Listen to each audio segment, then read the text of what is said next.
Once your drawing is finished, all the equipment tagged with assigned tags can be listed. There are two ways to select the equipment: via layers, note that frozen layers will be left out, and via predefined zones. If no zone was defined, then the whole modeling space will be taken into account. In this example, 3 zones were defined. We're going to create a bill of tags of zone 2. Start the command. AUTOFLUID shifts to drawing mode.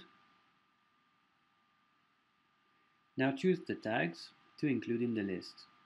The title of each table can be modified if required.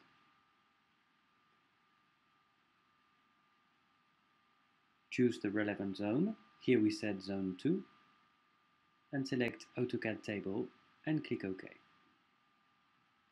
Click to position the top left-hand corner of the first table and then place the 2 other tables.